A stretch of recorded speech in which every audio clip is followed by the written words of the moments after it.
Kidney के अमराज से परेशान मायूस लोगों के लिए खुशखबरी। No operation, no side effects, 100% result. R&S Unani pharmacy, first floor, Syndicate Bank, Bahadurpura X road, Hyderabad. अस्सलाम वालेकुम नाज़रीन, आइए नजर डालते हैं देश की राजधानी नई दिल्ली और उत्तर प्रदेश से कुछ खास खबरों पर। कोरोना संक्रमण की दूसरी लहर की वजह से देश भर के साथ साथ राजधानी दिल्ली में भी आर्थिक गतिविधियां बाधित हो गई थी, लेकिन अब दिल्ली सरकार इन्हें फिर से शुरू कर रही है। इसी के तहत गुरुवार यानी कल से सरकार ने सार्वजनिक मेलों और प्रदर्शनियों के आयोजन की परमिशन दे दी है। दिल्ली आपदा प्रबंधन प्राधिकरण यानी कि DDMA ने बुधवार को यानी आज जारी आदेश में कहा है कि 16 सितंबर से दिल्ली में व्यापारिक से लेकर दूसरे हर तरह की प्रदर्शनियों की परमिशन दी जाएगी। पिछले आदेश में DDM ने सिर्फ बिजनेस टू बिजनेस प्रदर्शनी लगाने की परमिशन दी थी, जिसमें सिर्फ व्यापारिक अतिथियों को आने की परमिशन थी, तो वहीं अब बिजनेस टू कंज्यूमर प्रदर्शनी की भी परमिशन मिल गई है। साथ ही ये भी कहा गया है कि आदेश में इन प्रदर्शनियों का आयोजन बैंक्वेट हॉल में किया जा सकेगा। दिल्ली में बीते 3 सालों की तरह इस साल भी दिवाली पर पटाखों की बिक्री, भंडारण और उपयोग पर रोक रहेगी। इसकी घोषणा दिल्ली के मुख्यमंत्री अरविंद केजरीवाल ने अपने ट्विटर पर दी है और ये फैसला उन्होंने दिल्ली में प्रदूषण की सिचुएशन को देखते हुए लिया है। आपको बता दें कि CM केजरीवाल ने ट्वीट करते हुए लिखा है कि दिल्ली के प्रदूषण की खतरनाक सिचुएशन को देखते हुए पिछले साल की तरह इस बार भी हर तरह के पटाखों के भंडारण, बिक्री और उपयोग पर पूरी तरह प्रतिबंध लगाया जा रहा है, जिससे लोगों की जिंदगी बचाई जा सके। साथ ही केजरीवाल ने अपने एक दूसरे ट्वीट में ये भी लिखा है कि व्यापारियों से अपील है कि पिछले साल व्यापारियों ने पटाखों के भंडारण के पश्चात प्रदूषण की गंभीरता को देखते हुए देर से प्रतिबंध लगाया था, जिससे व्यापारियों का काफी नुकसान भी हुआ था। लेकिन अब सभी व्यापारियों से अपील है कि इस बार पूरा प्रतिबंध को देखते हुए किसी भी तरह का भंडारण ना करें। गिरफ्तार आतंकी पूरे देश को दहलाने की साजिश कर रहे थे। इसका अंदाजा इस बात से लगाया जा सकता है कि आतंकियों के कब्जे से 2 किलो RDX, 2 हथगोले, 2 इटालियन पिस्टल और भारी मात्रा में कारतूस बरामद किए गए हैं। बताया जा रहा है कि ये तबाही का ये सारा सामान प्रयागराज से बरामद किया गया और यहाँ से गिरफ्तार आतंकी जिशान और विस्फोटक को दिल्ली लाया जा रहा है। दिल्ली पुलिस के स्पेशल सेल के अधिकारी ने दावा किया है कि RDX और हथगोले पाकिस्तान से भारत आए हैं। अभी तो विस्फोटक और हथियार इकट्ठे किए जा रहे हैं। पाकिस्तान से अभी और विस्फोटक और हथियार आने थे। विस्फोटक और हथियारों को लाने ले जाने का काम चल रहा था।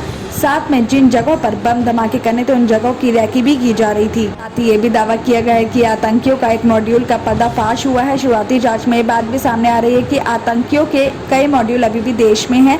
देश में 15 से 20 आतंकी और हो सकते हैं। आतंकियों को पकड़ने के लिए पूरे देश में दबिश दी जा रही है। गिरफ्तार आतंकियों ने शुरुआती पूछताछ में खुलासा किया है कि उनके देश में दिल्ली के साथ मेट्रो शहरों में सीरियल बम धमाके करने थे। पूछताछ में ये भी बात सामने आई है कि आतंकियों को राजनेताओं के साथ कई धार्मिक नेताओं की टारगेट किलिंग करनी थी और दिल्ली के बाद अयोध्या के साथ UP भी निशाने पर थी। बाहरी उत्तरी दिल्ली के स्वरूप नगर इलाके में बारिश के दौरान मकान का छज्जा गिरने से मां बेटे की मौत हो गई है। मृतकों की पहचान आंचल और 10 महीने के बेटे बताई जा रही है और इस हादसे में आंचल की ननद सिद्धि भी बुरी तरह से जख्मी हो गई है।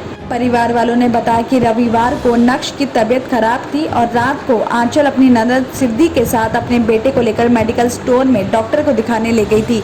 वापस आते समय बारिश होने लगी तो दोनों गली में ही एक मकान के छज्जे के नीचे खड़े हो गए, तो तभी अचानक मकान का छज्जा गिर गया और तीनों मलबे की चपेट में आ गए। वहां आने जाने वाले लोगों ने इस घटना को देखकर मामले की खबर पुलिस को दी और घायलों को मलबे से निकालने में जुट गए और कुछ ही देर बाद तीनों को निकालकर वहां के पास के हॉस्पिटल में ले जाया गया, जहां 10 महीने के बच्चे नक्श को मृत घोषित कर दिया गया, तो वहीं आंचल और सिद्धि का इलाज जारी है।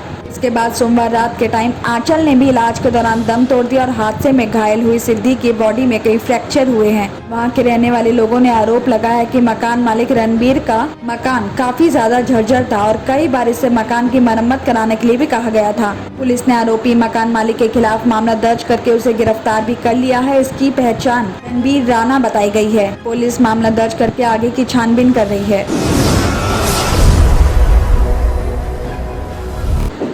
तलाक केस की याचिकाकर्ता अधिवक्ता फराह फैज पर ट्रेन में सफर के दौरान पथराव कर हमला किया गया है। बताया जा रहा है कि हापुड़ स्टेशन से पहले आउटर पर हुई इस घटना में उनके माथे पर चोटें आई हैं। फराह फैज ने बताया कि वो बीती 8 सितंबर को पति के साथ नौचंदी एक्सप्रेस से इलाहाबाद जा रही थी और सहारनपुर से वो कोच संख्या S1 में सवार हुई थी। उन्होंने बताया कि वो अपनी सीट पर लेटी हुई थी और हापुड़ स्टेशन से पहले आउटर पर ट्रेन रुकी तो एक हमलावर ने उन्हें निशाना बनाकर पत्थर फेंके। एक पत्थर उनकी आंख के ऊपर माथे पर लगा और वो घायल हो गई। उन्होंने बताया कि 3 तलाक केस में सुप्रीम कोर्ट में याचिका दाखिल करने के बाद से उन पर ऐसे हमले कई बार हो चुके हैं और कई मुस्लिम संगठन उनसे रंजिश भी रखने लगते हैं। उन्होंने जान का खतरा बताते हुए हापुड़ में ही अपनी यात्रा रद्द कर दी और वापस सहारनपुर अपने घर लौट गयी। उन्होंने ये भी बताया कि इस घटना की खबर उन्होंने SP DIG को फोन पर दे दी है। इसके बाद गाजियाबाद GRP थाने में रिपोर्ट भी दर्ज कर ली गई है। किडनी के अमराज से परेशान मायूस लोगों के लिए खुशखबरी। R&S यूनानी फार्मेसी किडनी और गॉल ब्लैडर स्टोन के खात्मे का जरिया। अब UNI स्टोन कैप्सूल्स के जरिए खात्मा कीजिए। No operation, no side effects, 100% result. सिर्फ UNI स्टोन कैप्सूल से मुस्तहिक लोगों के लिए खुसूसी रियायत। फिर से पथरी न होने का मुकम्मल इलाज। दर्द, कॉन्स्टिपेशन और पुराने कब्ज से निजात पाइए। आज ही तशरीफ लाएं। R&S Unani pharmacy, first floor, Syndicate Bank, Bahadurpura X road, Hyderabad. Contact 9703 939 436 9063 383760।